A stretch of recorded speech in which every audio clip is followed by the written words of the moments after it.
Hello to all student. DNA sequencing की जो process थी सेंगर्स मेथड, उसको हम कंटिन्यू कर रहे हैं। मेथडोलॉजी हम पढ़ रहे थे और मेथडोलॉजी में हमने यहाँ तक पढ़ लिया है। जब हम टेस्ट ट्यूब में चारों अलग अलग टाइप का कंटेंट बना लेते हैं तो उसमें इलोंगेशन ऑफ स्ट्रैंड शुरू हो जाता है। और चारों परख नलियों में रैंडम एडिशन ऑफ डाइऑक्सी जो न्यूक्लियोटाइड हैं और डाई डीऑक्सी। ओके, थोड़ा सा इनमें आप हमें कंफ्यूज मत होए, ये क्या चीज़ है, आपको ये इसकी संरचना बहुत अच्छे से समझ में आनी चाहिए, उसके बाद ही आप ये प्रोसेस जान पाएंगे। When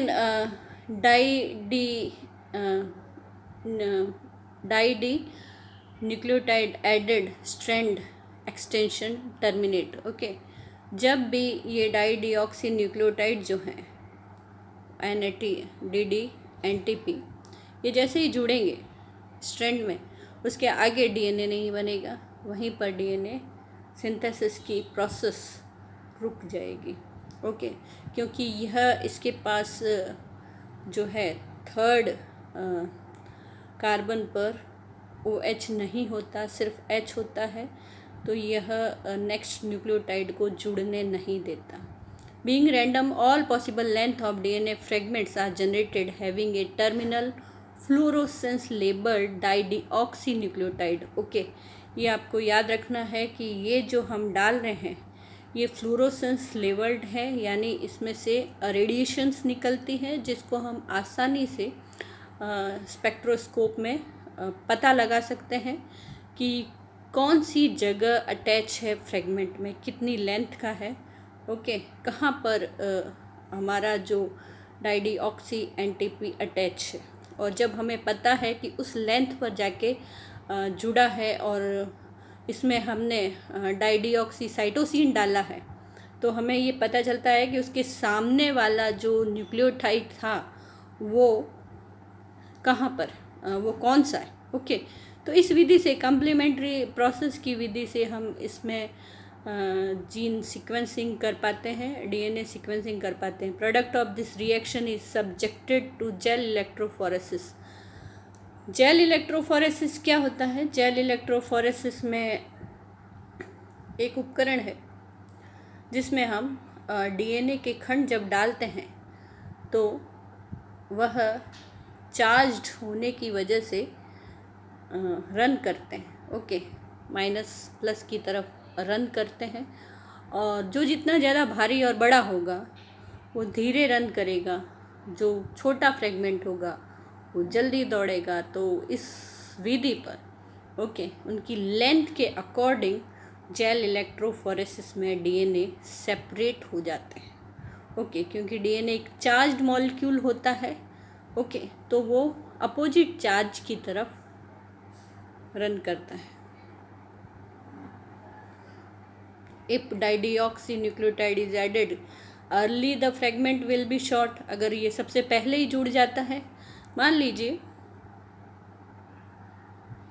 एक टेस्ट ट्यूब है जिसमें हमने DATP स्पेशल जो है, चारों डालते ही हैं, उसके साथ जो स्पेशल हमने ATP डाला है, डाईडीऑक्सी ATP। ओके, तो उसके अंदर अगर ये प्राइमर है, प्राइमर जब पता है कि हम कम्प्लीमेंट्री, उसका नेक्स्ट सबसे पहला, मान लो यहाँ पर सबसे पहला T है, तो स्टार्टिंग में ही हमारा जो स्पेशल ये रेडियो लेबल्ड जो न्यूक्लियोटाइड है वो जाके यहाँ पे ऐड हो जाता है।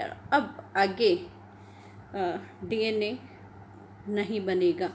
ओके, तो हमारे पास सबसे शॉर्ट फ्रेगमेंट आ जाएगा, और शॉर्ट फ्रेगमेंट को हम जेल इलेक्ट्रोफोरेसिस पे डालेंगे तो सबसे पहले क्रम पर आएगा, और हमें ये पता होता है कि ये कौन सा न्यूक्लियोटाइड है, C है, T है, A है, जो भी है, और उसके कम्प्लीमेंट्री में हमें पहला न्यूक्लियोटाइड T का पता चल जाएगा। ठीक है, तो ये एक जनरल प्रोसेस है आइडेंटिफाई करने का। If dideoxy NTP is added late, okay, अगर हमारा यही टी सबसे एंड में जाके जुड़ता है, यानी पहले वो सीक्वेंस आया ही नहीं है, तो वो फ्रेगमेंट थोड़ा बड़ा हो जाएगा। Shorter fragments have faster mobility, छोटे जो फ्रेगमेंट्स होंगे वो जेल इलेक्ट्रोफोरेसिस पर सबसे आगे मूव होंगे। और ये देखिए, सबसे पहले जैसे इसमें डायग्राम्स के जरिए समझाया गया है, इसमें देखिए आप एक नॉर्मल डीएनए सीक्वेंस है, डबल स्ट्रैंडेड, और उसको डीनेचुरेशन यानी अलग किया गया है, हाइड्रोजन बॉन्ड तोड़ के सिंगल स्ट्रैंडेड बनाया जाता है। इसमें सिंगल स्ट्रैंडेड ही काम में लिए जाते हैं फॉर टेम्पलेट स्ट्रैंड। ओके, ये है जैसे टेम्पलेट स्ट्रैंड। इसको हमें काम में लेना है सारी टेस्ट ट्यूब में डालने के लिए। उसके बाद इस टेम्पलेट स्ट्रैंड को हम आगे परख नलियों में डालेंगे, हमें इसका कम्प्लीमेंट्री चाहिए। नेक्स्ट हम क्या करेंगे, जो परख नली है या जो बॉटल्स हैं उसके अंदर हम डीएनए पॉलीमरेज डालेंगे, फ्री न्यूक्लियोटाइड्स डालेंगे, और जो मॉडिफाइड न्यूक्लियोटाइड्स हैं हमारा जो स्पेशल, वो सब में चारों तो डालेंगे ही डालेंगे, उसके साथ हमारा जो स्पेशल हमने मॉडिफाइड डाइडिऑक्सी बनाया है वो उसमें अलग अलग डालेंगे। एक में सी डालेंगे, एक में टी डालेंगे, एक डालेंगे, एक में जी डालेंगे। ठीक है, ये चारों अलग अलग, और ये हमें पता भी होना चाहिए कि कौन से में कौन सा डाला है। अब इसको जैसे इसमें एटीपी डाला है, इसमें टीटीपी डाला है, सीटीपी डाला है, जीटीपी डाला है। ओके, चारों में पता है, और वो लेबल्ड हैं फॉस्फोरस से। ओके, रेडियो लेबल्ड हैं। ये देखिए 35S और सल्फर से, या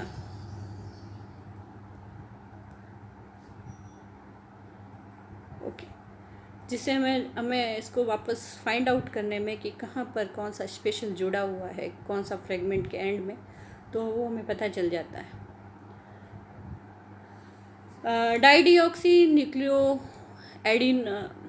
एडिनोसाइड in a mixture that also contain deoxynucleotide adenosine. अब ये जिसमें हमने डाला है, जिस परख नली में हमने स्पेशल ये हमारा मॉडिफाइड एटीपी डाला है, उसमें नॉर्मल वाला भी एटीपी है as well as the other 3, बाकी तीनों तो हैं ही। ओके, तो नॉर्मल चारों डालने हैं, स्पेशल सिर्फ एक ही डालना है। ओके, लेकिन जब भी डबल चेन कहाँ पर जाके रुक जाएगी, जहाँ पर नॉर्मल एटीपी की जगह है स्पेशल वाला एटीपी जाकर जुड़ जाएगा। ओके, और some of synthesizing DNA will be stopped at every point that adenosine is required. और जितने भी जहाँ जहाँ भी एडिनोसिन चाहिए वहाँ वहाँ जाकर फ्रेगमेंट सारे टर्मिनेट हो जाएंगे जब स्पेशल वाला जुड़ जाएगा। The Sanger techniques uses dideoxynucleotide for all four of the required nucleotide. There are 4 batches of reagent, one devoted to each nucleotide. अलग अलग 4 बैच बनाते हैं हम। The same single stranded DNA molecule is incubated in each batch. One of the nucleotide provided in D-deoxy form as well as the normal deoxy form. Okay, तो same single stranded DNA molecule हमें डालना है। Okay, जब starting में हमने किया था तो जो डीएनए का टुकड़ा जिसको हम यूज़ कर रहे हैं, जिसका हमें कम्प्लीमेंट्री सीक्वेंस पता लगाना है, वो सेम डालना है चारों में। ओके, वो सेम होना चाहिए। ये देखिए, ये एडिशन हो रहा है यहाँ पे।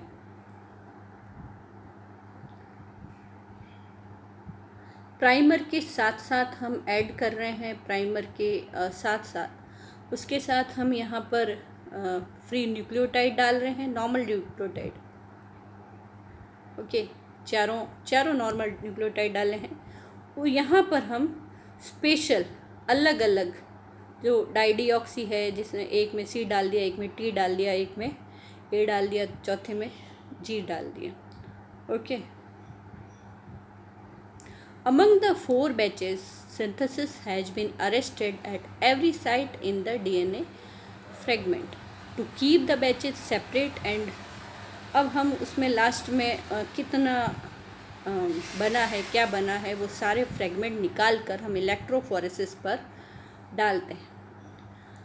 Because the length of the migration in the electrophoresis field depend on the size of molecule, the DNA fragments should distribute themselves in the linear fashion according to size.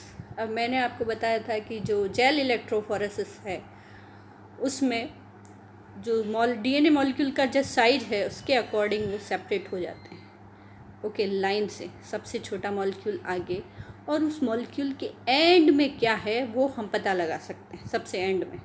ठीक है, तो जो सबसे एंड में है उसका कम्प्लीमेंट्री हम find out कर ही सकते हैं. जैसे सबसे छोटा जो फ्रेगमेंट है उसमें सबसे पहले C है, तो हम उसका अपोजिट कम्प्लीमेंट्री कौन सा है, G पता लगा सकते हैं. फिर उसके बाद जो फ्रेगमेंट है, देखिए, ओके, जैसे सबसे छोटा जो DNA का फ्रेगमेंट है उसमें हमें C पता चल जाता है तो इसका अपोजिट पता चल जाएगा. फिर हमें A पता चल जाता है तो इसका अपोजिट हमें T है वो पता चल जाएगा. फिर यहाँ जाके हमें अगर वापस G है तो हमें उसका अपोजिट T पता चल C पता चल जाएगा. ओके, इस तरह से हम जो इसकी सीक्वेंस है उसका पता लगा सकते हैं.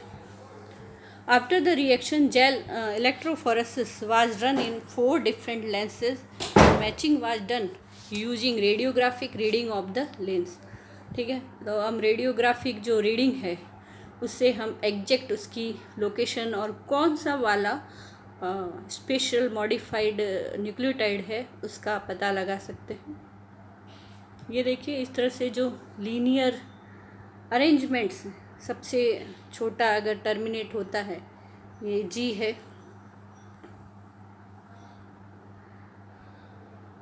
ये G है, उसके बाद ये इस तरह से हम पता लगाते जाते हैं इसकी कम्प्लीमेंट्री. ये जितने फ्रेगमेंट्स हमें जिस हिसाब से मिलते हैं जेल इलेक्ट्रोफोरेसिस और रेडियोग्राफी की मदद से हम पता लगा लेते हैं.